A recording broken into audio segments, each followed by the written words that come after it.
Hair cut পদ্ধতি বাদ দিয়ে মুনাফাসহ আমানত ফেরত পেতে আন্দোলনে নেমেছেন সম্মিলিত ইসলামী ব্যাংকের গ্রাহকরা। সকালে সাবেক এক্সিম ব্যাংকের প্রধান কার্যালয়ের সামনে সমাবেশ করেন তারা।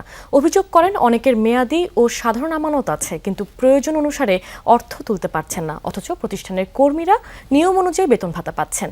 সংকটে থাকা ফার্স্ট সিকিউরিটি, গ্লোবাল, ইউনিয়ন, এক্সিম ও সোশ্যাল ইসলামী ব্যাংক একীভূত করে গত বছর সম্মিলিত ইসলামী ব্যাংক গঠন করা হয়। এরপরই গত 2 অর্থ বছরের জন্য আমানতের বিপরীতে মুনাফা না দেওয়ার ঘোষণা দেয় কেন্দ্রীয় ব্যাংক। হেয়ার কাট পদ্ধতিতে তা বাতিল করা হয়। পরে আন্দোলনের মুখে সেই সিদ্ধান্ত থেকে কিছুটা সরে আসে বাংলাদেশ ব্যাংক। হেয়ার কাট বাতিলের পর গত 2 বছরের জন্য 4% মুনাফা দিচ্ছে ব্যাংক। আন্দোলনকারীদের দাবি পুরো মুনাফা দিতে হবে, পাশাপাশি ফেরত দিতে হবে জমানো পুরো অর্থ। লেনদেন স্বাভাবিক করার দাবিও জানান তারা।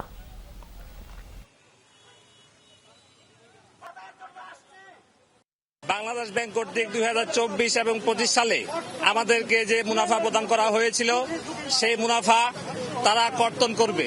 এই কর্তন করার জন্য হেয়ার কাট নামের একটি নতুন শব্দের আবির্ভাব তারা করেছে। তা আমরা কোনো হেয়ার কাট মানি না। আমরা অনেকদিন ধরে ব্যাংকে টাকা পাচ্ছি না।